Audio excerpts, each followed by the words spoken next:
evening, everyone, and welcome to the January 13th, 2015 meeting of the Downers Grove Village Council. It is my privilege to call this meeting to order.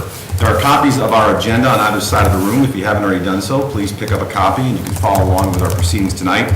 There will be multiple opportunities for public comment, both with respect to items that are on our agenda tonight, as well as a segment under item number 4, which is reserved for public comment and questions of a general nature with respect to items not appearing on our agenda tonight. With that, I would like to begin our meeting, as we customarily do, by reciting the Pledge of Allegiance. If everyone would please rise and join us in the pledge. I pledge allegiance to the flag of the United States of America and to the republic for which it stands, one nation, under God, indivisible, with liberty and justice for all. Thank you very much. Now I'd like to ask our fine village clerk, April Holden, to please call the roll.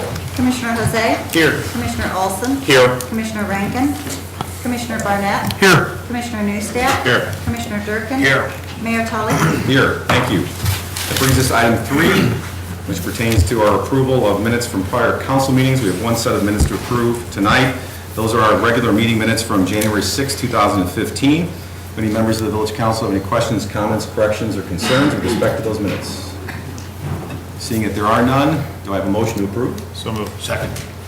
All in favor? I'll roll call, please. Commissioner Neustadt? Aye. Commissioner Durkin? Aye. Commissioner Jose? Aye. Commissioner Olson? Aye. Commissioner Barnett? Aye. Mayor Tully? Aye, those minutes are approved. At this point, I'd like to pause for something very special and very significant.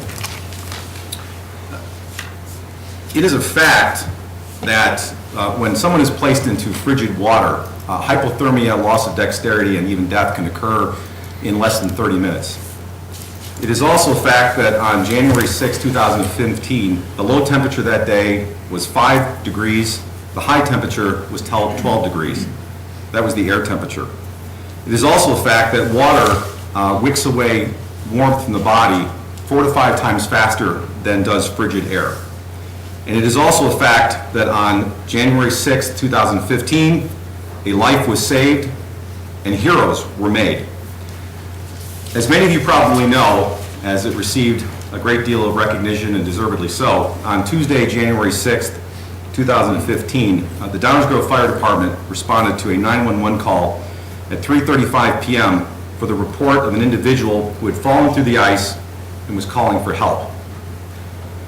Can't imagine falling through the ice and into water on a day with those temperatures. But nevertheless, a young man had fallen through the ice at a pond located at 7100 Dexter Road here in Downers Grove.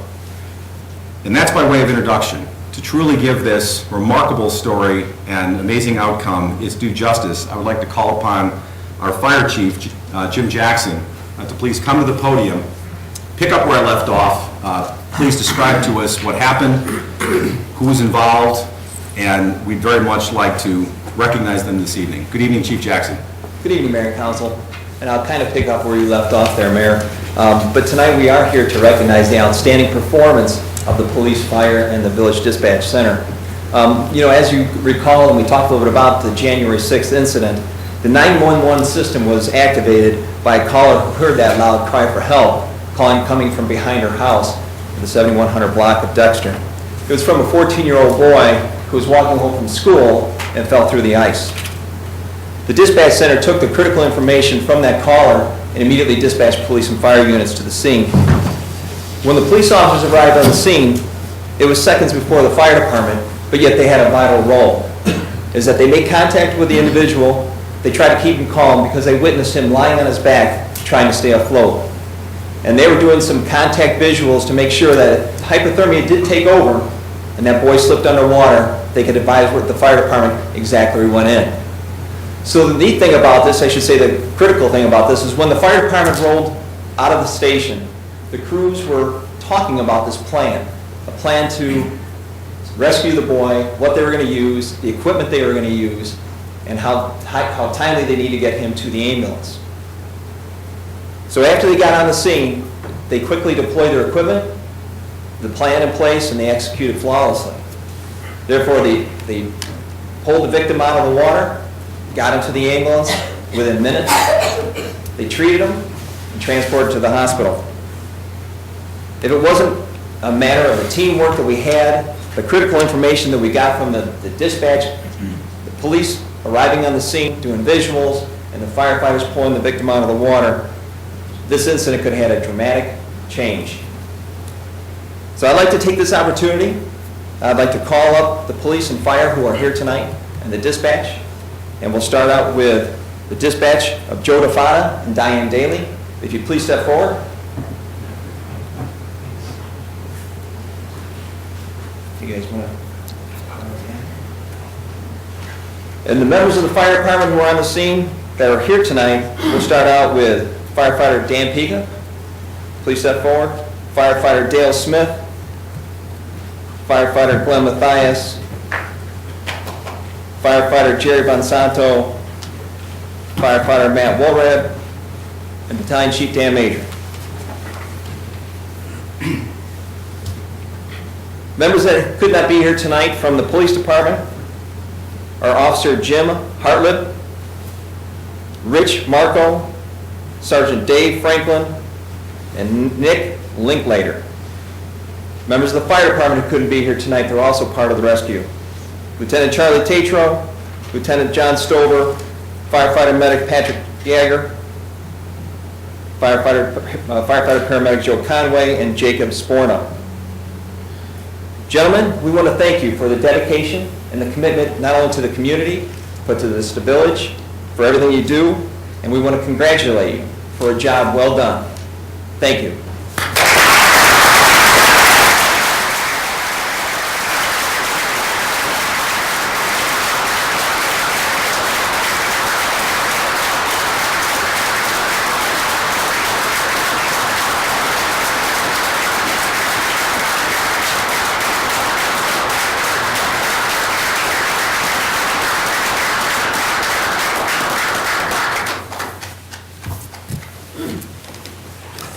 In our careers, we train for a lot of different things. Police, fire, and most everybody in the village do different training. But I've witnessed a lot of the training that goes on. I've been a part of it throughout the years.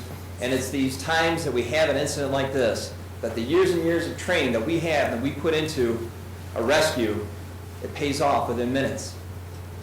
And January 6th it did. Thank you very much.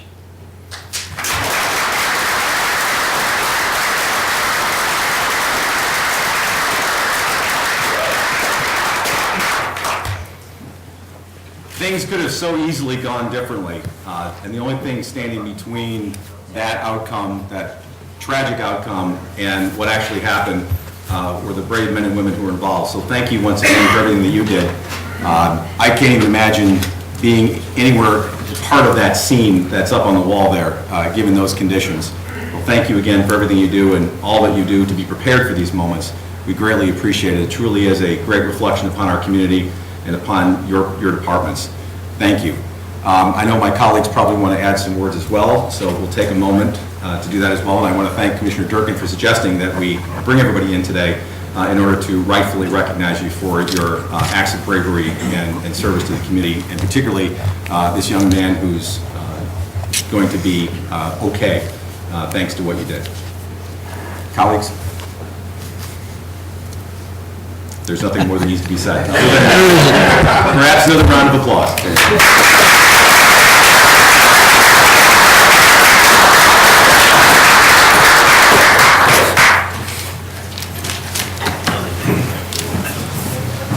Stay warm out there.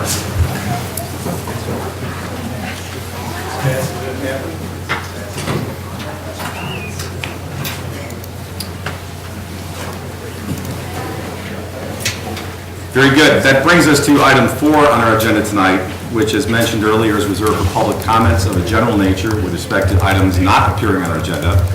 So at this time, if there are any members of the audience who have questions or comments of a general nature that would like to share them at this time, now would be the opportunity to please come to the podium. Let us know who you are, and we welcome hearing from you. Good evening. My name is Robert Angelica. I'm from Downers Grove, 7011 Terrace Drive. It's a new year, and everyone, I am sure, hopes that it will be a prosperous one. It certainly looks that way for lawyers representing Downers Grove. they will earn thousands of dollars in federal court defending the village sign ordinance against a lawsuit filed by Robert Peterson, who claims the ordinance violates his rights of freedom of speech. Added to this cost to the taxpayer are over $20,000 paid to a private company to enforce this ordinance.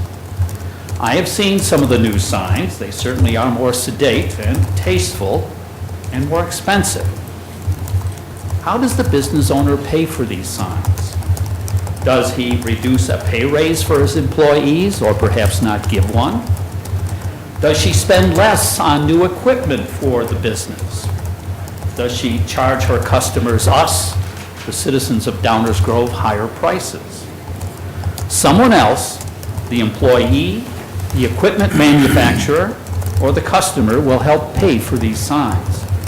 But what about nonprofit organizations such as my church, Gloria Dei Lutheran Church, who had to spend over $1,000 to move its sign? Who do we charge for these costs? More and more government on all levels, national, state, and local, seems to be trying to micromanage our lives. I don't know Mr. Peterson. I'm not a customer of his, and my tax dollars are certainly at stake, but I wish him well. Thank you. Thank you for being here tonight, Mr. Angelica. Other questions or comments from members of the public? Questions or comments on matters of a general nature? Hearing none, we'll move to item 5, which is reserved for council member reports. This is an opportunity for members of the village council to share with the audience and those at home any items of interest or goings on in the community. We'll start tonight with Commissioner Barnett. No report, Mayor. Thank you, sir. Commissioner Olson. No report. Commissioner Newstead. Thank you, Mayor. If you check out the village website at downers.us, there's a tab for job openings. Looks like we have a few job openings and also some volunteer opportunities for residents to participate in. So if you happen to be a traffic manager or if you're interested in becoming a crossing guard for the village of Downers Grove, check that out. And we'd be happy to have you apply as the website directs you to. Thank you, Mayor. Thank you, Commissioner. Commissioner Durkin. Yeah, thank you, Mayor. I just wanted to make a comment about the recognition that we just had for our staff regarding the rescue of that young man. You know, we saw it on the news coverage, we read about it in the paper, but there was one particular channel, WGN, that I thought did an exceptional job with their coverage. And why I say they did the exceptional job versus the others is not because I work for WGN or I own stock or whatever, but I do read the Tribune and I watch the Cubs games, the 5 or so that'll be left on the channel this year. But what really struck me was the comment that one of our firefighters had mentioned, that when they were, and Chief Jackson had covered it, but it was part of my conversation with the manager when I had suggested or asked if we could recognize the staff, is that, you know, we spend a lot of money in the budget for training. And we do a lot of training here. We allocate a lot of staff time that we have to pay for staff to go to training. It's a very large commitment, both time and money. But the thing that struck me was when that one firefighter was being interviewed, he had mentioned that they were talking about each other's role as they were driving to the scene. And that struck me because that's preparedness. I'm not a firefighter. I don't play one on TV. I don't have anything to do with them. But I'm in sales. And in sales, they teach you is preparedness, having a game plan. And for them just to naturally talk about a prepared plan and whose role was going to do what when they got to the scene, to me really drove home the fact that our staff is listening to the training that they receive. And I just wanted to make that acknowledgement after the point, after the recognition. So to all those that have been involved with the training, I really appreciate it. Thank you. Thank you, Commissioner. Commissioner Jose. I don't know how you follow that. No report. That's how you follow that. A couple things very quickly. First of all, I want to just share with everyone some news that was in the manager's report that was available online prior to this meeting, and that is something very exciting and new, the village being selected to participate in a new Conservation Foundation program. The village is one of just 5 communities that have been invited to participate in a new program called Conservation in Our Community, and we're part of this pilot program. This is something that through a grant funded by the DuPage Community Foundation, Inc., will work with selected communities to increase local community-based conservation initiatives by working with our staff to develop programs that fit the community's needs and continue to provide already established programs. The goals of this program are to include, engaging residents in both community-wide and neighborhood-scale conservation projects and establishing other related partnerships. We were selected for this participation. It was stiff competition, I hear. Probably even more than what it took for Boston to be selected for Olympics candidate. We're up there with Warrenville, Naperville, Elmhurst, and Carroll Stream as the 5 communities.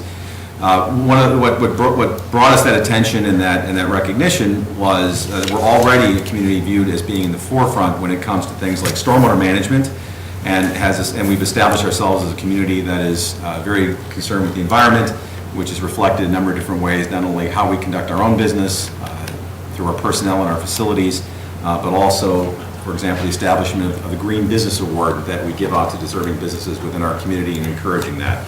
So that's a bit of good news to start off the year, and we look forward to participating in that program.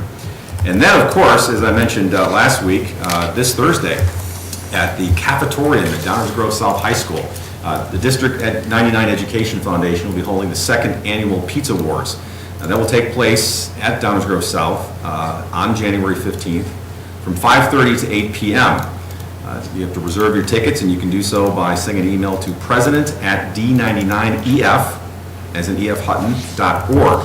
Last year, Aurelio's took the prize, so that the trophy, as it were, is in Downers Grove right now.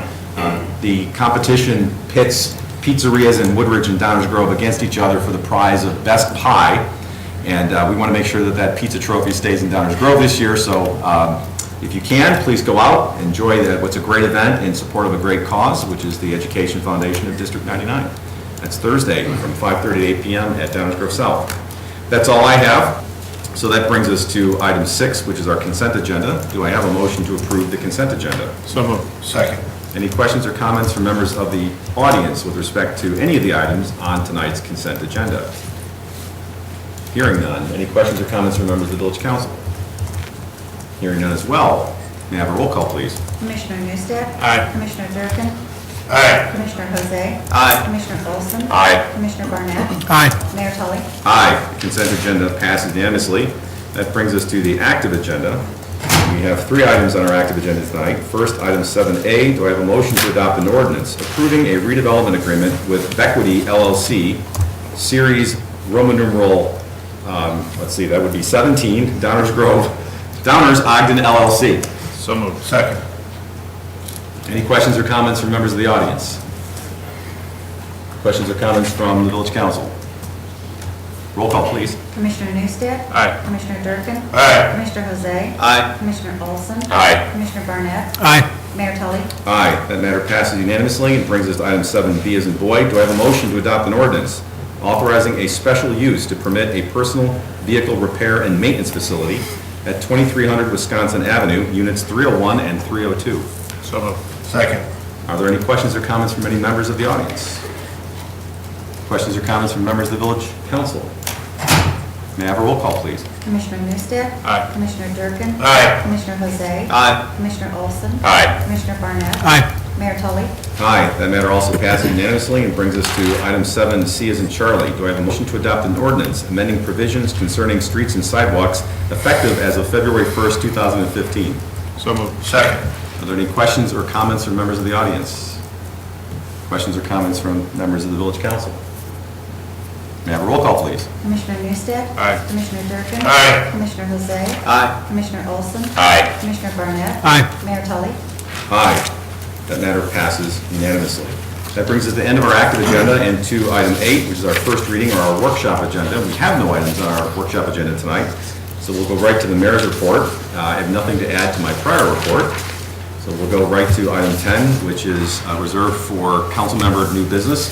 And there was one item of new business that was asked to be raised tonight. It is on the agenda. It was placed there at the request of Commissioner Jose. And as is our custom, the member of the council who asked for the new business item to be placed on the agenda is given the opportunity to introduce and explain it. So with that, I will yield the floor to Commissioner Jose for the introduction of this item. Thank you, Mayor. I've proposed two potential questions to go on the ballot for referendum, in addition to the one that was petition-driven. Excuse me. I think I've been fairly clear on the record so far that I don't favor generally governing by referendum. It strikes me a lot of as licking your finger and sticking it up in the wind. And it reminds me of the story that was told of the French radical who, upon seeing his people marching, decided that he needed to go and find out where they were going because he was their leader. But be that as it may, there's going to be a question on the ballot, but I don't think it provides a whole lot of good feedback because it's a very straightforward question that really does not capture the complexity of the problems that we face in terms of the police station, the village hall, et cetera, or the complexity of the potential solutions that we have in front of us, and all of the different benefits that come along with each of the potential solutions. So what I've tried to do is propose two questions that I think look at the different options, or at least a couple of them in front of us, and lay out a bit more of what they entail, both the costs and the benefits. I also have, in the interim, come up with another one that would be sort of an alternative to question number two. But they essentially are this. Should the village spend millions of tax dollars to perform routine maintenance on an already obsolete and undersized police station? And the second one is, should the village construct a new combined police-fire fleet service facility on Ogden Avenue to replace the current obsolete police station, increase the size and vitality of downtown, and reduce the footprint of government? I think that when all of the questions, the one that's already been proposed by petition, and these two, you get a better feel for the money that would be spent and the options for spending them and the benefits for those investments of those tax dollars. In an effort to try to simplify the second question that I proposed, I've come up with a shorter one that only encapsulates certain of the benefits, but I'd like to put it out there for my colleagues. It would be, should the village seek to reduce the physical footprint of government if it constructs a new village hall and/or police station? So with that, I'll yield the floor. I look forward to any comments my colleagues have, any suggestions, improvements, deletions. There's, as far as I'm concerned, no pride in authorship here. What I'm trying to do is try to formulate better feedback coming to the village as to what exactly the public is looking for in terms of facility solutions. Could you read the second option again so we can kind of have it? Sure. It's, should the village seek to reduce the physical footprint of government if it constructs a new village hall and/or police station?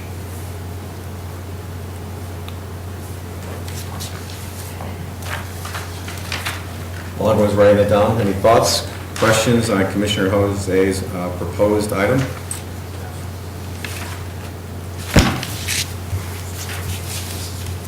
Commissioner Barnett? I'll start, Mayor. Thank you. I think that, at first blush, this is something we should consider. I want to spend a little bit more time than just over the weekend thinking about it and processing it. But it's true, it's absolutely true that the current referendum question is just, it offers no guidance, really. I don't suspect it probably was not written in an attempt to do so. One could certainly make the borderline ridiculous argument that a $45.5 million solution would be just fine regardless of the outcome, and I'm certain that's not anybody's intent. But it's written in such a way, as Greg said, to not really reflect many of the questions that really remain before us should any course forward be selected. So I think that to try and elicit some, if we're going to ask residents to put forward some input as it relates to facilities at the ballot box in April, that since it's on their mind and they're thinking about it, we should try and solicit some additional direction.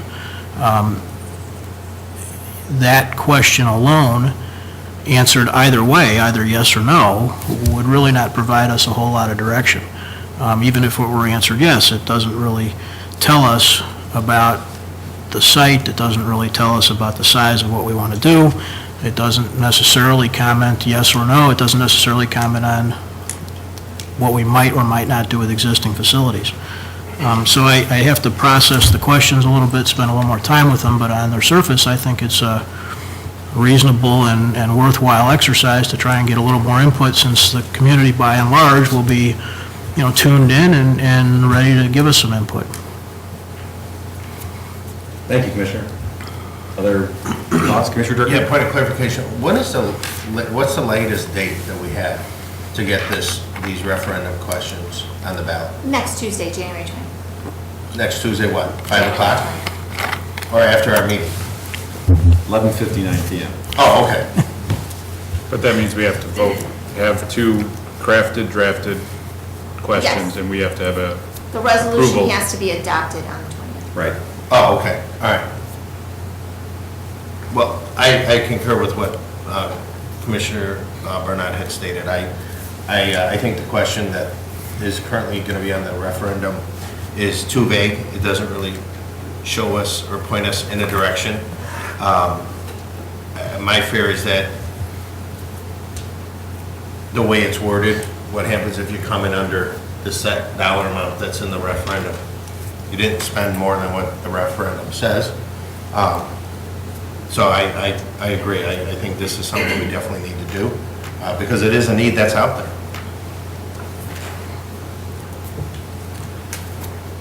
Commissioner? it strikes me as interesting that not too long ago,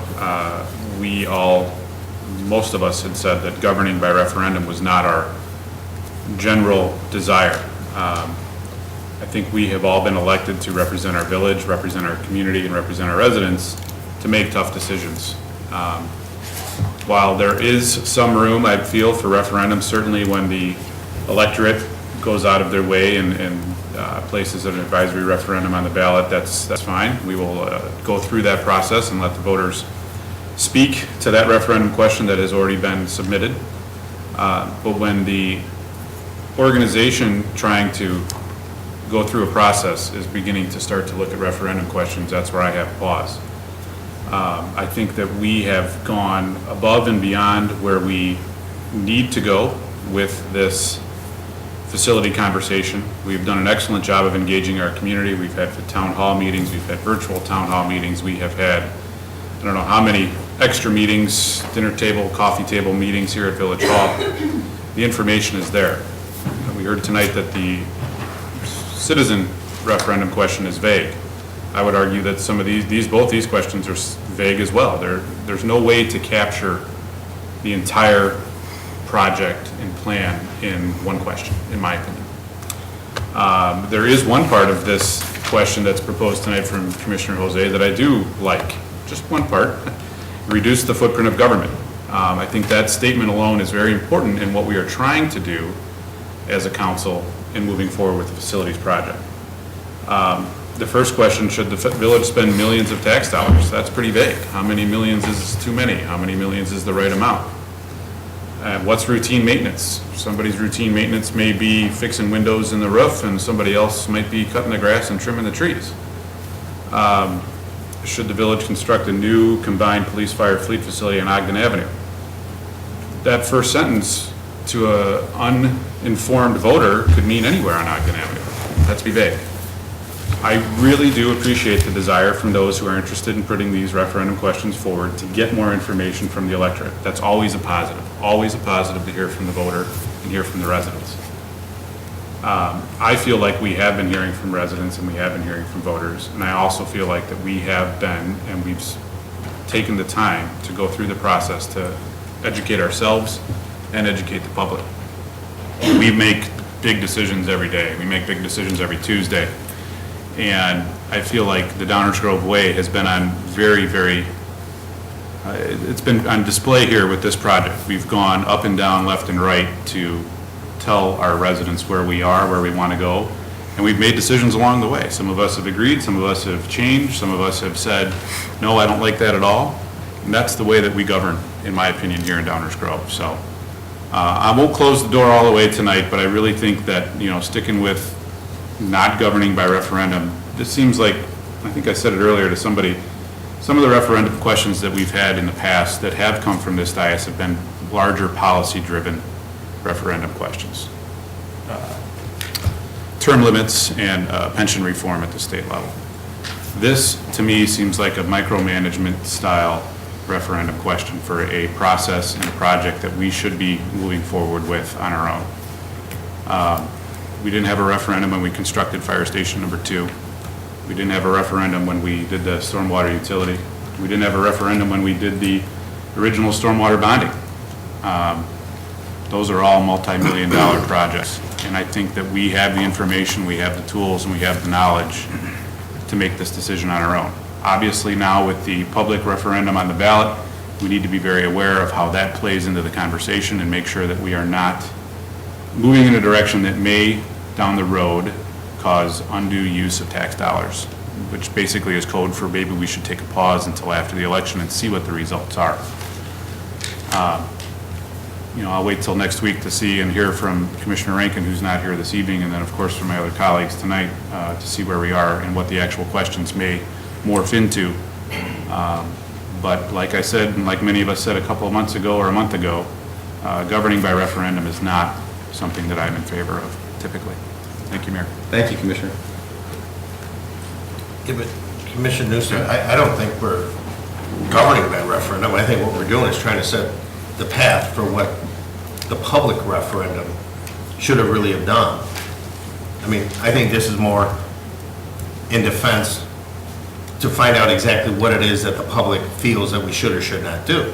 And I too agree that we are elected to make these decisions. But this decision to go on the ballot was not made by this committee, this organization, this group, elected body. It was made by the public. If the question was more in tune with direction, then I have no problem. But I think that we need something like this to give us a better understanding of where we go and how we do it. But a word you used, Commissioner, was exactly. The 3 questions don't have any exactly to them at all. They're all vague, and they all could lead to somebody who doesn't know or isn't informed. What's a regular taxpayer going to say should the village spend millions of tax dollars? They're going to stop reading right there, in my opinion, and say no, regardless of what the rest of the question is. Okay, but if you look at the odds are these are probably going to fail anyhow, right? If you look at the odds of referendums, this is probably going to fail. What do we do if it is fail, if it does fail? That's what I'm interested in. Well, I'd be... Because the referendum says don't spend, I think it's $46 million. Well, we spend 45.9. Or we play with the budgets and we budget this year and next year we do this and we're all under the radar. But that's not who and how we operate. We've been operating well above and within the radar for the last year and a half on this project. Here's the thing. I agree with you, but evidently we're not. If we have 3,000 residents Yeah, that that's- sign a petition, Jeff, we didn't do our There's a job. lot of We have people that signed the 3,000 Almost 4. Almost 4,000 now, my God. 4,000 people. We didn't do our job. the effects of whatever work we did, not to beat up anybody on this dais or on our staff, but the effects of my observation, both from the results of the signature petition drive that was out there, which is almost 4,000 people that want to say, and every single person that hasn't been physically in this room that I've talked to says that the effects of our efforts for communication to this point have been largely ineffective. And on top of that, 4,000 people said, I want to say in this. So we've got, I think, 2 incumbent responsibilities on us. One is to try and get enough information from that effort for a say to help us in our decision-making forward, because we are still going to be, at least some of us, making decisions forward. And then work on the idea that we're going to be, which I'll get to in a few minutes, but that we're really actually getting some information out. I think both of those things are incumbent on us. Whether these are the exact questions tonight, like I said, I'm not sure I know that. But 4,000 people said, I want to say. So I think that we ought to follow that up with offering them more opportunity than just one question that was badly worded, probably with bad intentions. We ought to offer them more opportunity to give us some input that actually provides direction down the road. That's what I'm inclined to think at this point. So Crafting them is of course a challenge, and we only got 7 days to do it. what are the parameters for drafting a referendum question? Obviously, I don't expect anybody to have that off the top of their head tonight, but I mean, can we go further into it than what these two sentences are here and have more information about the usage of TIF dollars at Ogden and Lacey, more information about what this site would change into, more information about how we plan to stagger the projects, how we plan to phase them in, how we plan to use tax dollars, and what we plan to do. I mean, if the goal is to inform and then get an educated response to the referendum question, how much space do we have on that ballot? How many sentences can we have, and how much information can we provide in that question?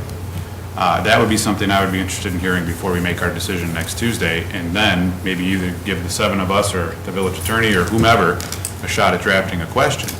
But as these two stand now, I don't know that it does give us that much more information to the voter. Certainly voters have to be educated and know what they're talking about, and that would be up to us to deliver that information as a part of these questions within the bounds that we're allowed to do that. So I don't, like I said, I don't disagree with trying to get more information out to the electorate and to the voter. I think that's a smart choice. And obviously, there's no doubt that the folks who signed the petition from the resident referendum were interested in having a say in it. And we will get that information too. And I think that'll be very telling, even from the, what some have said, poorly written question. We'll hear from them. We'll hear what people say, and then at some point, 4 people are going to have to say yes or no to moving forward. And then we'll adjust and figure out what we're doing next. So let's get a little bit more information. In my perspective, I'd like to have a little bit more information on what we can actually write, what the circle would look like on the ballot, and go from there. And maybe we can still put that and reduce the patronage of government as the last line in that question. I think these two questions are a starting point. Sure. So I think each one of us has a responsibility and a duty to come up with questions that we think are fair questions with direction and present them. The question is, who do we present our thoughts to come up with a master question? We certainly can be told what the word limit is for a referendum question. That is a known quantity. And we can get that later tonight. There's some structural guidance too, isn't there, Mayor? Yes. Yeah, I think so. Yeah, so there are parameters that guide how the question can be crafted, and even the best crafted question runs the risk of just adding more confusion to the mix. I did have a chance to talk about this with Commissioner Jose when he first brought it up, and I actually suggested that he bring it to everybody to get everyone's input on it, because my feelings are mixed. Let me say something and then provide a couple of comments. The observation is that clearly we have a referendum question related to the facilities proposal that's on the ballot in April. And I interpret that, as I've said previously, as being a request by nearly 4,000 of our residents to receive additional information in a different way than they've received it to date, to participate in the process in a different way than they participated to date, and to provide input in that process through the ballot box. But let's not lose sight of the fact that it's also the dialogue that will necessarily take place leading up to April 7th of 2015.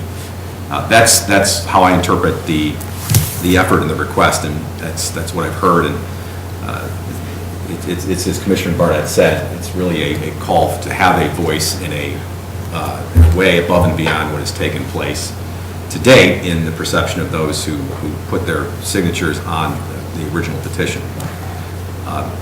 So that's a given, and I think it is also a given that we should respect the democratic process, embrace the call to provide that input because it is a fact, and hit the pause button and get the benefit of both the results that are provided at the ballot box, but then also the dialogue that will necessarily take place between now and Election Day. Obviously, we need to embrace that and consider that in all due course. With respect to the proposal, the new business item that Commissioner Jose has brought up, I certainly appreciate and understand what you're trying to accomplish, because given what I just said, if we're really trying to get more information and truly benefit from the additional input provided to us by our residents, then we want to make sure we get the best input possible, and that it is meaningful input, and that it's not subject to misinterpretation or debate later as to what it meant. We don't want to divine the meaning from tea leaves. So I fully appreciate the intention of what you're trying to do. The task may be beyond us. That may be the real issue here. And the reason why I have mixed feelings about it is adding more questions runs the risk of creating more confusion, of potentially providing less guidance, no matter how well-intentioned. And there's also the risk that it sends the wrong message. That 4,000 people have asked to have a question on the ballot and participate in the process in a certain way, and in reaction to that, we are now meddling with the process. And again, we can all sit here and interpret what might happen or how things are perceived, but those are some of the reasons I have pause. But I do think that this was certainly something of significant importance, and certainly significant importance enough to have this conversation, which is why it's on the table. I'll leave it at that. I'm glad we have some additional time, and certainly would be willing to see additional thoughts on it, but my current view is I have mixed feeling on it for the reasons given, and don't want to send the wrong message to the public that clearly spoke in the way they spoke, it is what it is, and disrespecting that in some way. Thanks, Mayor. I mean, obviously, I don't have any intent to disrespect the process or the folks that Of course not. sign the petitions. And there are obvious risks to this sort of maneuver to try to get better input that we could ultimately, I think you used the phrase muddy the waters or create additional confusion. That is possible, which is why I've tried to encapsulate as much as I could of the different options that are out there in these two questions. Obviously, it's not going to be perfect. And there really is, as Commissioner Newsted has said, no way to take that entire proposal, the quote-unquote option 4 or any of the other options that have been on the table over the last year and a half, 2 years, and put them into one question. I mean, that's not possible. We couldn't craft it into 30 words or whatever the limit is in order to put that on the ballot and really get all of the essence. So that's why I've tried to encapsulate what I could, put it out on the table, and see if anybody's interested. Like I said, I have no pride in authorship. I'm perfectly open to any other ideas, and if ultimately folks decide they don't want to go down this road, I'm fine with that too. And we'll see what the referendum response is on April 7th to the question that's already on the ballot, Right. and we'll move forward that way. But again, and it's a valiant effort, make no mistake. But again, I think there's as much to be learned from the process leading up to the results as the results themselves. That's fair. I've got another business item, but it's not this. Anything else on Commissioner Jose's old new business item before we get to a new business item? Boy, they age quickly these days. So, let me ask you this. What's the village's plan if the referendum comes back, the public referendum comes back with a no vote? I think that all depends on, Well, we'll ask the That are up people here. sitting up here what they want to do. Hence why I think you need the clarifying questions. No. I'm not looking to kick the No. can down the street, I'm not looking to take a pass on this. I just think, win or lose, there's still the need. I took that to be a rhetorical question, because obviously the council that is seated after No, that I point in time understand will have the benefit of not only the results, but also, again, the input and dialogue that took place leading up to the results as a public record of the community's voice on the subject, which is of utmost importance. Can't tell you. If I could tell you that, I could quit my day job. Is there public input? Sure, absolutely. If we're talking about public input, why shouldn't there be public input? Any comments or thoughts at this point from members of the audience on Commissioner Jose's new business item? Please. Hi, I'm Joe Potts, 216 Lincoln in beautiful Downers Grove, Illinois. Good evening. Just for clarification, would you be able to read the referendum that was proposed by the petition with 4,000 signatures so that we could understand what that referendum is compared to the two new proposed referendums. And then just a question, because there was a petition with approximately 4,000 signatures, by law, does that mean that that exact written referendum will be on the ballot in April? Take the second question first. Has the time passed for any objections? Yes. Thank you. So the answer is yes. The referendum question that was supported by nearly 4,000 folks, as written, will be on the ballot April 7, 2015. And the exact language, I could paraphrase it, but unless someone can find it sooner than that, I'll paraphrase it and I can be corrected. Well, or just put it on the website so we can read it? Sure. It's no reason. Essentially, what I it's have the gist of it. essentially what it says is, shall the village of Downers Grove spend $46 million or more on a new village hall and police station? Hey. So what happens if you spend 45.9 million? Yeah, Or yeah. 75. You know, to me, it's really a shame Yes. Yeah, it says or because I really don't believe in ruling by referendum. And just a comment, it's curious to me that about 4,000 people would sign that petition. And, you know, this isn't my first rodeo and I'm preaching to the choir, but pretty much it's 4,000 people who don't want a new police station or a new village hall. It's basically people who don't want this to happen.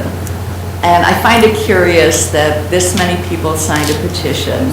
And I was approached at least twice, actually exactly twice, to sign this petition. And it was not a welcoming dialogue type conversation. It was, you know, it was kind of a negative thing. And I just find it curious that not even 100 people came to tour the facilities when you had, you know, multiple times, multiple meetings. I just feel that, and I've been involved in petitions, and I know it's not exactly 4,000 people who understand the situation. So those are my comments. Thank you for your comments. Other questions or comments on the old new business item? Any final thoughts or comments from the village council, or you ready to go to the new business item? No, I'm still on this one. Just another kind of thing for us to think about between now and next Tuesday.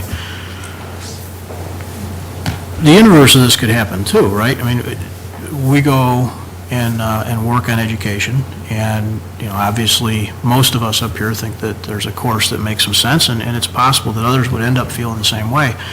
But again, there's not a lot of direction. As we know from the thought process right now, we could get directed positively to build a new police station and a new fire station and spend $46 million.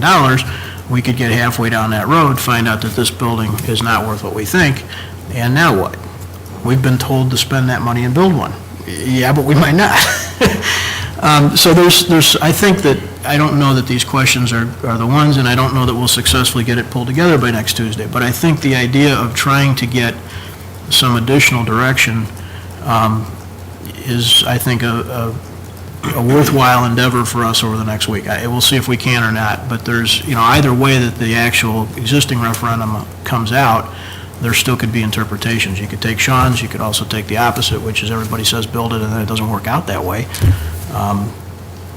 Some more thematic, you know, I think, Jeff, you mentioned the concept of some of the referendums in the past have been sort of higher level policy kinds of questions, structural questions, and I think there may be a way to get some thematic questions out there similarly about, you know, reduction of size. If you're going to build anything, should you try and make it smaller? If you're going to, you know, I don't know. I don't have the answers right now. But I think some thematic questions could still be helpful because they would help whatever group of people is sitting up here, irrespective of the outcome of the first selection. So I'm glad that Greg brought it up, and we'll talk about it again next week. We normally don't do this, but Commissioner Olson, you've been the patriot for referendum.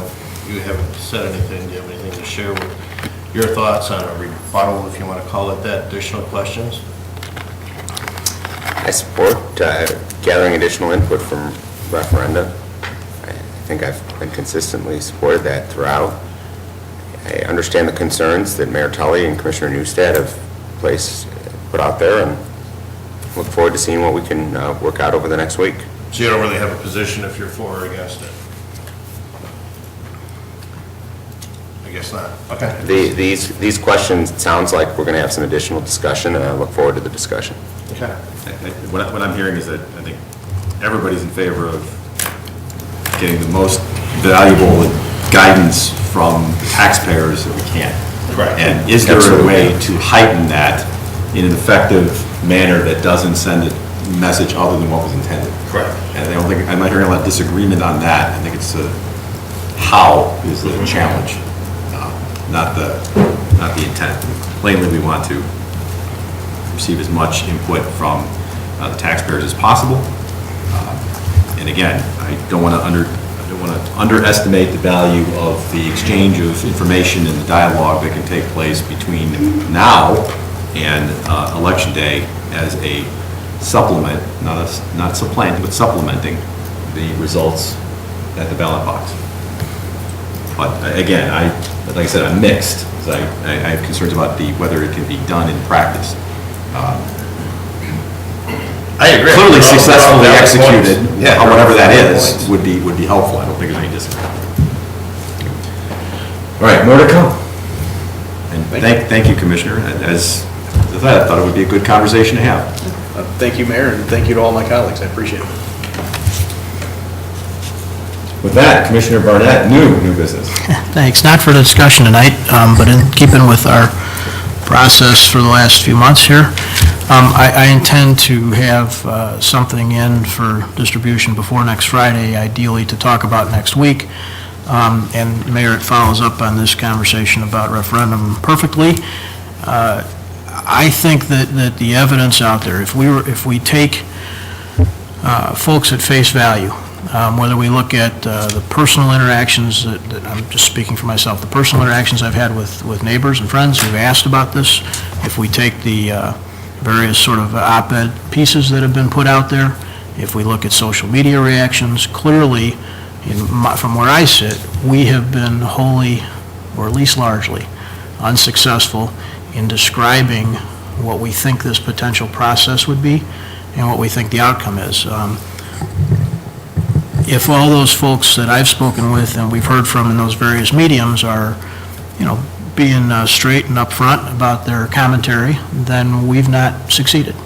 And so to that end, I'd like to have us direct our staff, and I'll have more description, but the intention next week will be to some kind of a motion, not yet drafted, directing our staff to engage in a pretty serious and pretty substantial and hopefully all-encompassing education process over the next 2.5 months, so that not just the 100 people that come on a tour or the couple hundred that attend a variety of meetings, but everybody in town gets the opportunity to have as much as possible of the information that we have. So I don't know exactly what that looks like, but give that some thought too. I'll have something in the packets for Friday. Sure, and go beyond that. I personally think we ought to be doing that anyway. We have a question on the referendum. I agree with you. There's a referendum question on the ballot. I agree with you that the vast majority of folks, regardless of where they may stand, I don't think the stance is as uniform as folks might think, in my personal opinion. I think that what is uniform is people really want to have more participation, more information. Yeah. Above and beyond even the extraordinary measures that have already taken place. And so to me, there's no question in my mind that we ought to undertake as much of an information process as we can. Now, what that is, I'm welcome to see your suggestions, but It largely, that wholeheartedly. I think yeah, and it largely, Mayor, won't be. I think it's incumbent upon us to do that, is provide as much information to those who want to participate in the ballot box as possible. It'll largely not be exactly what it is, but rather just sort of an official direction to ask our staff to utilize the resources for that. Because but for that kind of direction, they've certainly got full plates, as we all know, that are already, would spend the next 2 months doing other things, so. Right. Almost goes without saying, but thanks for saying it. Any other new business? There being no other new business, we'll go to item 11, manager's report. We have a special edition of the manager's report tonight. We do. We'd like to convene to the committee room to talk about a medium priority action item of new gateway signs throughout the village. So, Mayor, after the adjournment from this meeting, we'd like to reconvene in the committee room in just a few minutes here. Have we ever convened into the committee room under the manager's report? You know, our new software that allows us to put together these agendas offers us this flexibility, so this will be the first time. The first time for 2015. Very good. Well, then we'll go to item 12 in order to adjourn into the committee room to pick up the item that Manager Fieldman discussed under the manager's report. Do I have a motion to adjourn? So moved. Second. Roll call, please. Commissioner Newstead. Aye. Commissioner Durkin. Aye. Commissioner Jose. Aye. Commissioner Olson. Aye. Commissioner Barnett. Aye. Mayor Tully. Aye. We are adjourned into the committee room to discuss gateway signs. Thank you to our television audience, and good night. Those of you who are here, you're welcome to join us.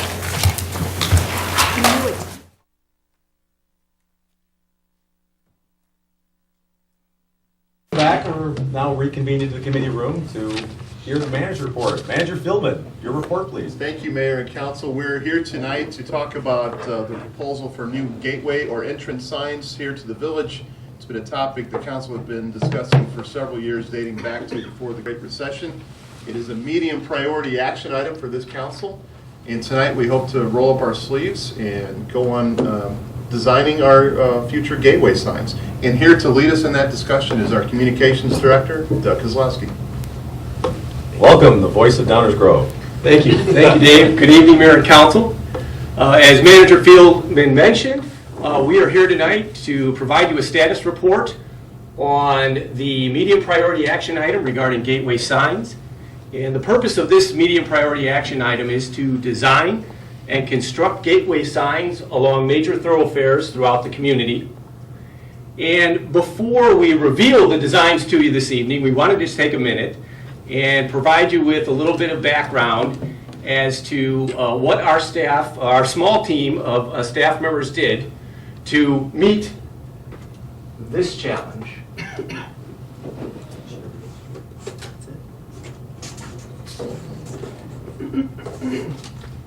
This is the current array of gateway signs in the community, and as you can see, they are outdated, and up to this point, there really has not been a plan in place to replace them. I'm struck by the amazing consistency in this. Yeah, they are, as we said, Non-conforming. well, yes, and out of date for sure. So, as we set out on this task, the first thing that we did was define the characteristics that Downers Grove's gateway signs should possess. And this is a shot of the whiteboard from that first meeting. So there's really three characteristics. The first being that the signs should withstand the test of time. So not too contemporary, not too much of a throwback. That they should evoke Downers Grove's heritage. And above all else, they should be simple, beautiful, and easy to read. So to accomplish this task, one of the first things that we did was we began to list iconic, recognizable images. And we came up with a pretty long list: the Porsche 911, the Ford Mustang, the Cheerios box, the Swiss Army knife, Legos, of course the Smokey Joe, and quite possibly the most impractical gym shoe ever devised, but yet the most popular, the Chuck Taylor Converse All-Star.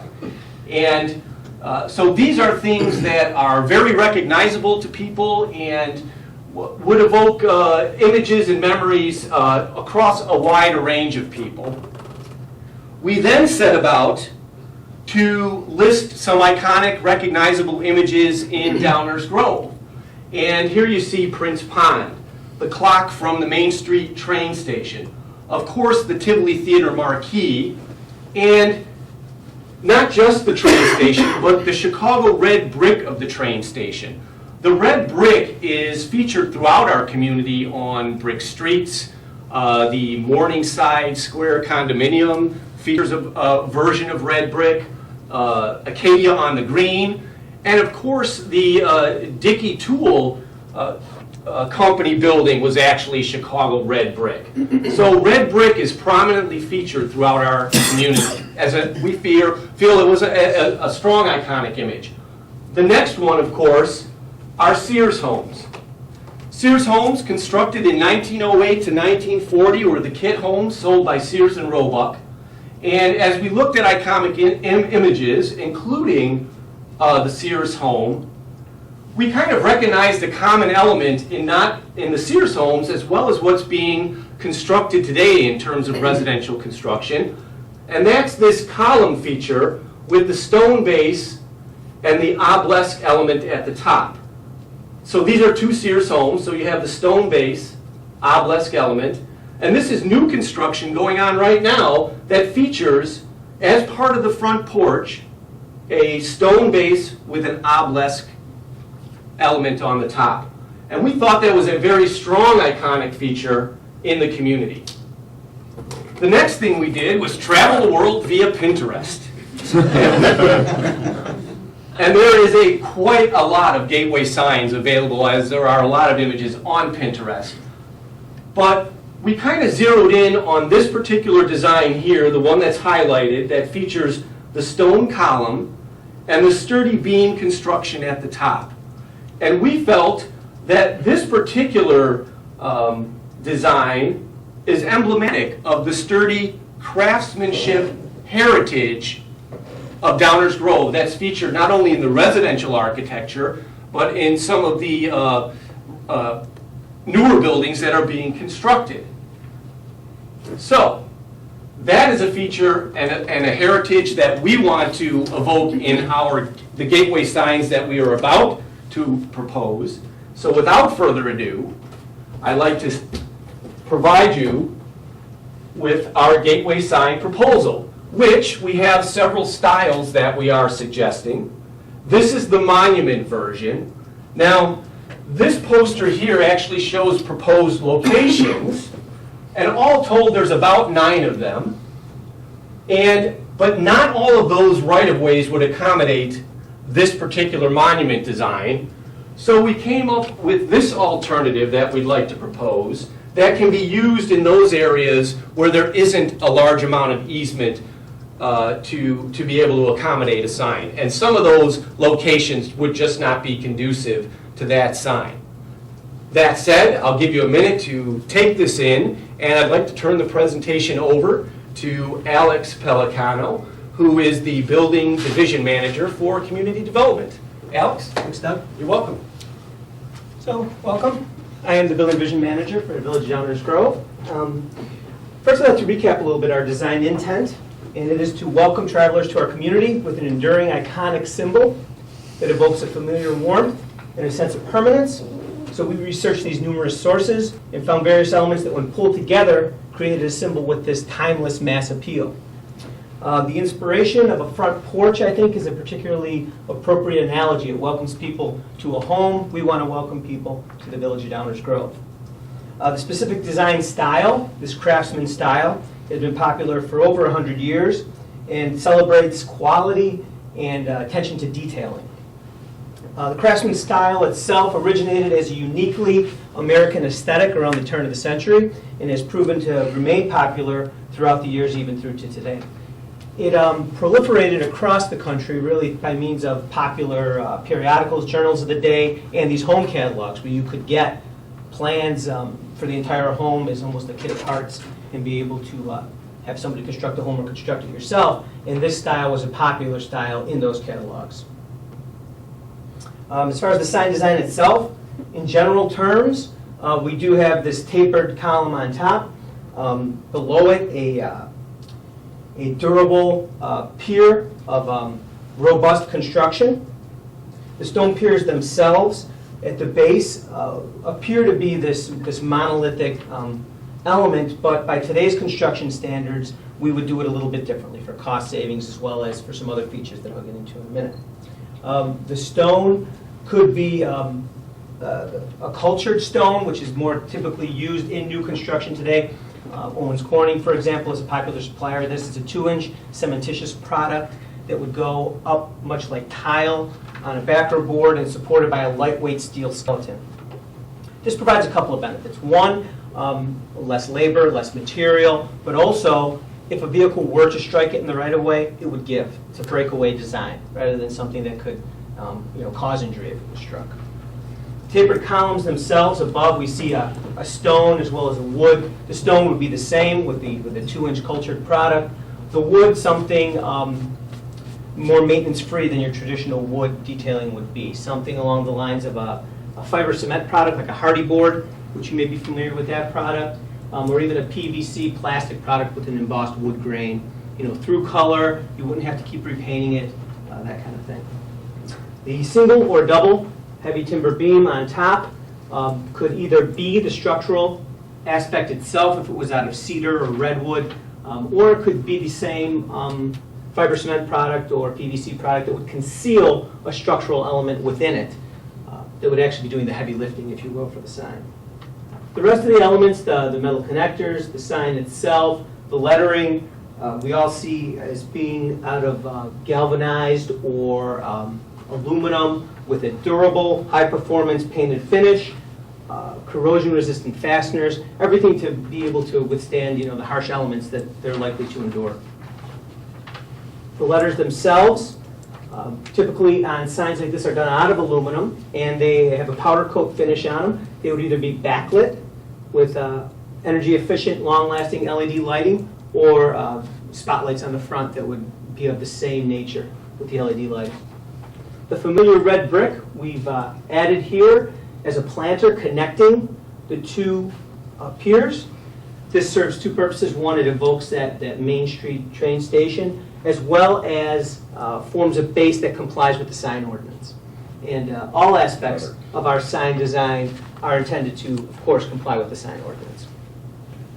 The indigenous landscaping that is shown around these is an aspect of the sign ordinance as well. But we're also looking at it as an opportunity to maybe do a rain garden.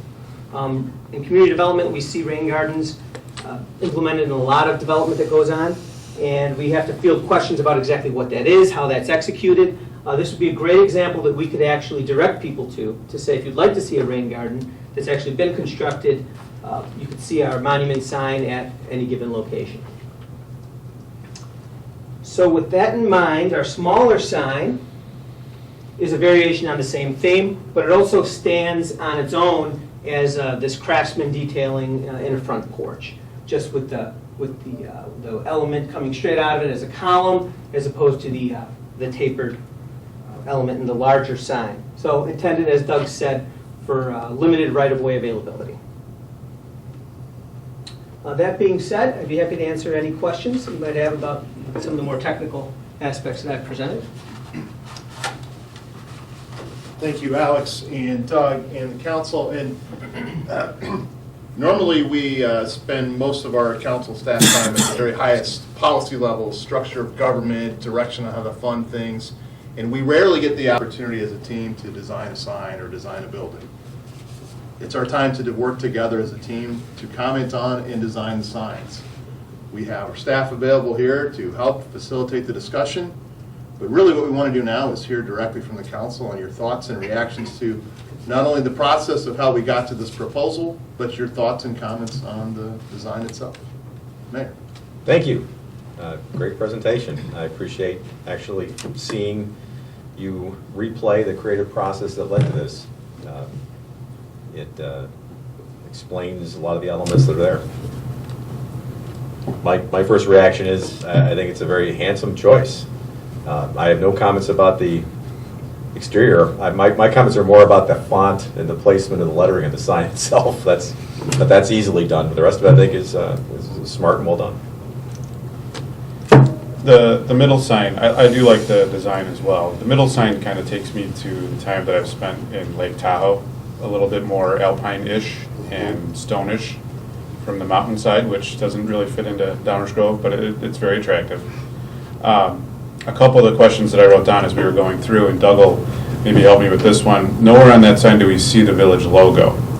The logo that we have now has been discussed in previous iterations of the village council, and what do we do with the branding? Are we going anywhere with that? I see a little spot under the ERS there that perhaps could fit some type of logo either now or in the future. I like our logo because I think it brings in a lot of the characteristics of our community, Downers Grove with the tree. Obviously, we might not want to put the Downers Grove in there again, but that's just one comment that jumped out at me. Another one, going to the red brick comment, and Doug talked a little bit about the red brick from the streets. I think that maybe, hopefully, we still have some of that red brick stashed somewhere that we saved from some of those construction projects. That We would might be able to dig up a few of those. That might be an interesting connection to these signs, maybe not all of them, but similar to what happened at Station 2, where they used some of the red brick in the chimney mantelpiece inside the building, just kind of as a historic component to the construction. I really like the rain garden idea. I think that would be a great way to highlight that. From my perspective, the craftsman style with was it obelisk? Was that the new word that I learned tonight? Obelisk, yes, that's correct. The one on the left with the wood detail seems to fit my eye a little bit better. The other kind of technical question then is, and Alex brought this up about lighting. Clearly, whatever we do will conform with the sign ordinance, but do we have power in the right-of-ways, or we have to tap into a street light or something to get that? It's a very technical question, I know, not for necessarily tonight, but whatever we would do with that, I would say something in the LED variety would be the best, because it would be very low maintenance and long life. The only other thing, and I've noticed it just recently on our beautiful white brick sign over on Highland in front of Parker's, is that its placement allows it to get pretty well splashed into with road salt, snow, and that great gross gray debris that comes off the roadway. So just a comment about placement and how we could work with these new signs to not perhaps have that be an issue. But gateway signs, I think, are important. It's a welcoming point to our community. We have been talking about this for a long time. Many communities very close by to us have done a lot of work in the rights of way on the main corridors that we share, Ogden Avenue, 63rd, 75th, Highland, Lamont Road. And I think that whatever we can do to try to find a way to literally welcome people to Downers Grove would be great. And you know, these signs are a great start to that. And I'm kind of, you know, at one point we talked about sponsorships and trying to get people to help us with the costs of these signs, but I think the simple message, welcome to Downers Grove, kind of fits in real well with what we do here in town. So great job, guys. Thank you. Who else was on your team, if you don't mind me asking? I know you two, and I don't know who else. We also had Allison Deitch, who is our performance manager, and Sarah Babakevich, who is our print publication specialist, graphic designer. Great. Thank you. Great job. I want to take a minute to talk about the mayor's comments, Commissioner Newstadt's comments. We talked about making sure we had a sign that was iconic, stands the test of time, and doesn't look dated. One of the key features of this design, with this sign itself hanging from this frame, is that we can make changes to the actual sign at any time. Logo, yes or no? Yeah, I'm focused on the hardware. The sign, I obviously made it so that you can change the font, you can change the centering, you can put logos on, take logos off, you can. Exactly. So and the nice thing about it too, more importantly, is long term. The cost of replacing that placard, as opposed to the rest of it, is minor.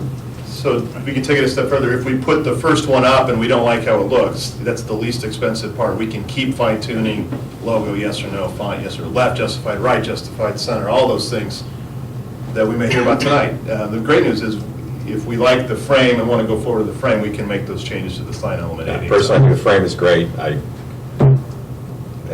We change the sign itself, but we're not going to resolve that tonight. But I love the frame. The frame's great. My only questions are, you know, I agree something needs to be done.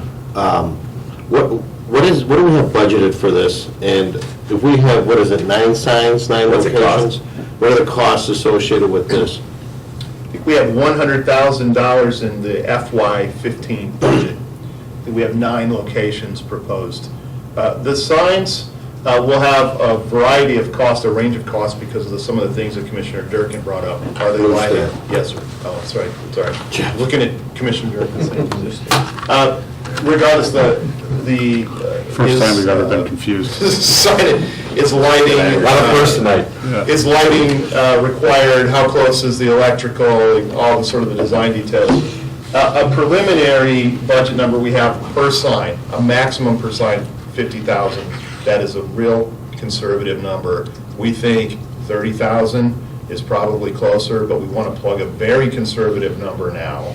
Make sure we come in under and make sure we allow for any of the amenities we choose. So 100,000 in this year's budget, plug 50,000 per location as a very conservative number, and we're thinking of it as a multi-year, at least 2-3-year project. And where are we getting those funds from? I mean, is it just coming from general fund, or is that something that we could earmark hotel motel tax collections into? I mean, It's, right now, it's funded out of the Capital Projects Fund, which is primarily funded by, where's Mr. Baker? Home rule sales tax and some elements of property tax, and utility taxes. Thank you, Mike. my only caution is, you know, you can go from as simple as what the city of Darien did, and thank you, Dave, for getting the information of 13,000 per sign that they did, or you can go as elaborate as the Village of Burr Ridge did, or even if you want to look at the Village of Bolingbrook with what they did at the Route 53 and I-55 interchange area, how they've really reconstructed that, or Lyle did with the Martin Arboretum. My only concern is, you know, it looks nice, you know, rain gardens are nice, you know, the flowers, the plantings, you know, electricity, that's all great. But over time, it's going to need constant maintenance. And I don't really want to see us develop, design, support something that's going to need a lot of time, a lot of staff time. Yeah, I think that these are nice, but you know what? It's a sign that says you're Downers Grove. You know, at the end of the day, that's basically what it's doing. That's just, to me, a lot of money. I mean, we're having referendums for Village Hall, which is something we need, and now we're talking about $500,000, if not more, with 9 signs, or 10 signs, or whatever we as a community feel we need. That's an expensive sign. I like them, I think they're great. The sign, I kind of agree with Jeff about the sign on the left. The Craftsman element of it, I think, is a good tie-in. But I think, Sean, to your point, I would suggest that we've got a lot of public right-of-way hardscape that's necessary for us to be doing the job I think we should be doing. Kind of hoping to get by is what we've been doing, and what you see that part of it, it extends into other things, to be sure, but this sort of establishes, in my mind, the signs, but a direction for how we're going to handle our public right-of-way hardscape, which is more than just these signs. As time goes on, it's other things too. It's whether it's rain gardens or it's guardrails where necessary. There's other elements, and I like the idea of establishing a pattern and setting forth a plan. If we don't knock them all out right away, I'm really fine with that. We have a plan that is going to be something that 20 years from now we're all going to still be happy with and proud of. I think that's something we ought to be doing. I think they're awesome. I wish they were all up.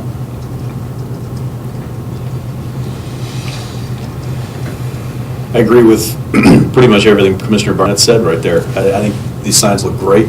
I too would go with the sign on the left there. The only tweak I might make with regard to the smaller sign is I kind of like the red brick, so I might do that on the base, but you know, at the end of the day, it's a pretty minor peccadillo. We do need new gateway signs. We have an opportunity here to really push out to folks the brand of Downers Grove. I think we want people to know when they're in our great village, and want them to know that when they leave and they're heading in a different direction, they're quite possibly not in quite a nice place.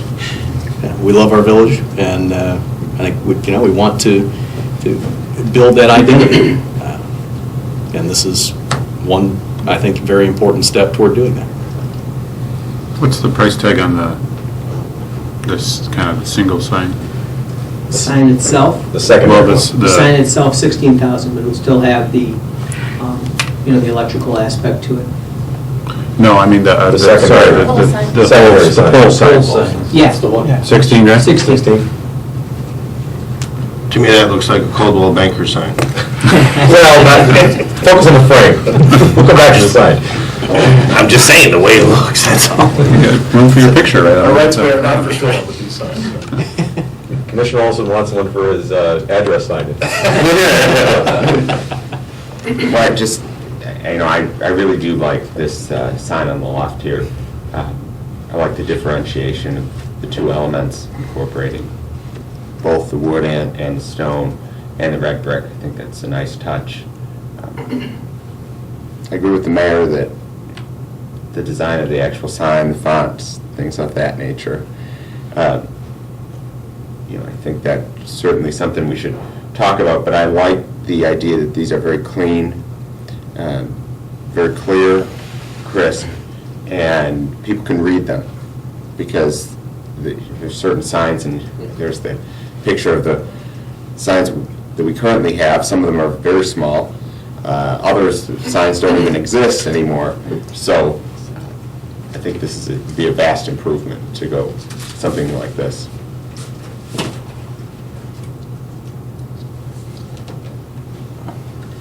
If we were to do one or two or one of each type, do we have any specific locations where we would think we would start? We'd be open to your direction, I would think an east-west corridor or north-south corridor would be the obvious choice. Yeah. One that's an obvious violation of location might be a good place to start. Then it would do some serious damage to the, yeah. Clearly, we can do a little better in that location, yes.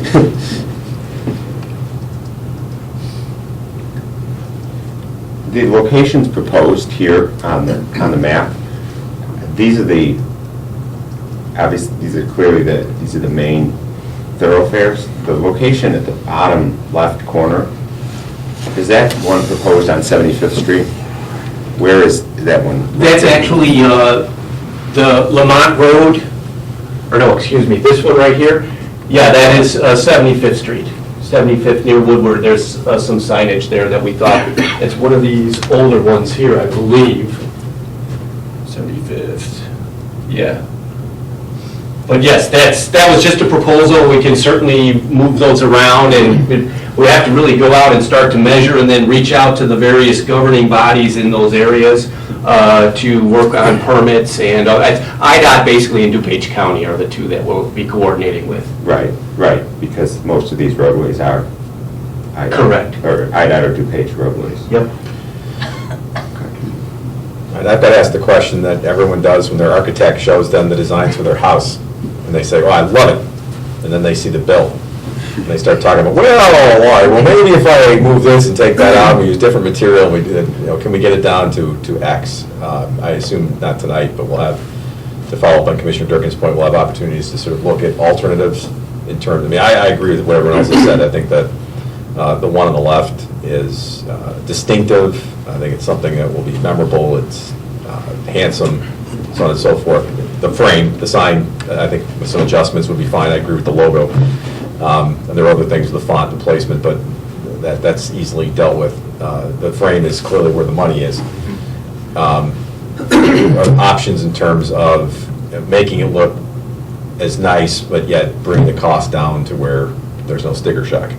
Yes, we really haven't done any significant value engineering. We've done some iterations that have cut some costs already, but we're looking for some direction, and then we can really get to work to sharpening pencils. Okay, fair enough, because I think 16,000, that's got one reaction, 50,000 is another reaction for most people, I would imagine. 50,000 is a salary. Alex, did you say that the stone component on the bottom of the signs would be, so it's almost like a veneer type product?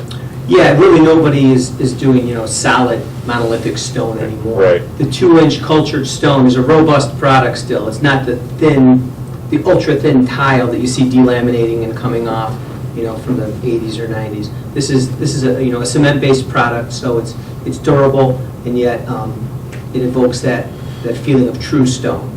And they make pre-made corners and stuff like that, so it would not appear to be, it would seam in and cut in just Yeah, like. you're not going to see corners that are mitered. For 50 grand. Well, I'm Those just- look like Oakley homes. I mean, That's, well, maybe we should But also I think make that's a that a compliment. it is. But that actually raises another good point, is that we do have to balance the cost with durability. So if you told me that for $20,000 I'd get a sign, but we'd have to replace it in 20 years. Correct. Then, okay, let's spend the 50 and one that lasts 100. But things like stone caps on top of the brick compared to maybe a different type of cap. You know, if that's a 3 or 4 inch stone cap on top of that red brick, you make that something smaller and maybe there's savings there. Things like that, if we can get options as we go farther down the design process, that could be where we might see some, maybe not significant savings, but certainly some options in savings. And let me be real clear, what we threw out there as numbers. The preliminary pricing we got just on the manufacturer installation of the sign itself, $28,000 of the large sign. I threw in a lot of extra money because of all the unknowns of lighting and electricity and rain garden design and all. So think of that 50 as the absolute outside max. We'll work down from there. The quote on the actual construction of this sign before the value engineering, 28 grand. The other point, just on the location point, I like where we've got these. The one area I noticed in town that is not slated is the northwest part of town. It's a lot of visitors up in that part of town, offices and such. And I You talking think about Butterfield? Butterfield Road, Finley Road, the 355 interchange. It might be a good idea to have some signage up there, which we currently don't have, I don't believe, letting people know that they are in Downers Grove. That's Talking okay. like right by that bank there in the corner of Butterfield and Lacey. Yeah, exactly. That area or farther down towards Highland, on the other end. But those are areas that I just encourage us to look at because those are areas that help us brand the village of Downers Grove. Almost that corner that David was talking about earlier, the bottom left corner, that's a real interesting area because there's a lot of Downers Grove and Woodridge that combine right there. So, Maybe they'll let us put some of our signs in there right away, I'm not sure. well, I mean, but literally wherever that circle is, I believe that's Woodridge. I mean, so that would be, clearly we would put it where we know it's supposed to go, but maybe that's something that we could look at as a give or take of where those signs go in the scheme. Or obviously with the design, if it is easily enough to be added on, we could add them more or less as we go through the years, as we can afford or as we see fit. I'm glad to see this coming forward. As was mentioned, we have talked about this for a long time. It is an important branding issue, and I think it took some time for the community to embrace the fact that branding is important because it's a sense of place. It's, why do people spend more money for certain products? Because of the brand, the association, the familiarity, and this all goes back to sense of place and maintaining the value, property values within our community, desirability. So it does play an important role. I think you've come up with a smart design. It's handsome. The sign itself, we'll get there. I'm not worried about that.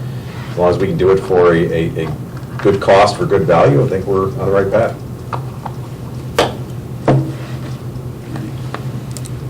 And then Commissioner Rankin will come here next week and tell us she hates it. I did preview these with Commissioner Rankin. A lot of the things you heard tonight from these council members were echoed by Commissioner Rankin. I want to say two things. Thank you so much to the council for offering your direction and comments on the sign. We will take it as a starting point and make some changes and bring it back to you shortly. But most importantly, I just want to express my thanks and gratitude towards the team that worked on these. I get to work with these people every day, and it still surprises me, the talents that come out every day. Nobody on our team is in the business of designing signs. They have day jobs. You put that group of people together, and they come up with some of the best designs we've seen after surfing Pinterest. So just kudos to that team. It's humbling to be part of this team that can come up with some great product like this. So thank you. Thank you, Mayor. Thank you. Thanks to the team. Appreciate it. Good, great work. Don Draper would be proud. And so we're adjourned. I don't think we need a vote. Oh, yeah, sorry, from the public. I'm just saying It's Waldeck for the record, anyway. Yes, of course. Thoughts from our guests. No, you can talk about the framing and, you know, rain gardens and lighting and all that other good stuff, but this is really built for the motoring traffic, not so much for pedestrians. They're going to be going 25, 30, 35 miles an hour. 95% of the people are going to be going through this, seeing it every day. So that's all part of the consideration. But when I look at the actual sign, not the framing, but the actual sign, there's nothing distinctive. It could be a park, a school, a village. You know, it's all pretty standard. Now, there's one sign, and as I was thinking about that, I was thinking of a unique sign that I often see going up to Michigan, and that's Wisconsin welcomes you. And why is it different? Because it has the map of Wisconsin.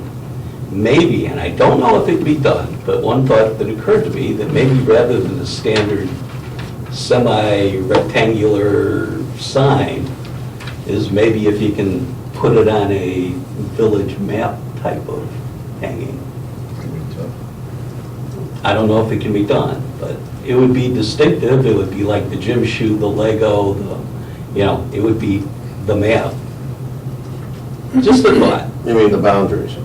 Yeah, the current shape. Which is right around here. this grove. It's going to be a bunch of holes. It's difficult, yeah, it's difficult. I don't know, it's just a thought, I don't know if it can be done, but it would be cool. Have you ever noticed that the boundaries Have you ever noticed the boundaries of Downers Grove look a little bit like the boundaries of the state of Illinois? We could adjust it. It was just a thought. Just a thought. Other thoughts, comments? All right, well, certainly we'll entertain more feedback as we move forward. Speaking of that, what's the timetable? I'll turn it down. Now it's time for Stump the Staff. Well, I think we'd certainly, within a month's time, perhaps, have the locations nailed down, and we've already have established some contacts with the folks that handle the right-of-ways, and then if we're looking to refine that one there on the left, we can begin to approach, you know, getting some more finishing and find out more about that value engineering relative to that design. If that's the one that we seem to have the most consensus on, we can start there. What we're hearing. The timeframe, I'm not exactly sure. So we'll check in within a month, though, let you know where we're at. Well, materials cost, and then, of course, we have to think of goofy things like not only snow plows and salt, but graffiti and vandals and everything else you can think of. Hornets' nests, and everything you can possibly imagine will happen. Okay. Great work. Anyone else? What's that? The first one we do is right ahead. Let's hope not. All right, sure, thank you. We're adjourned. Thank you.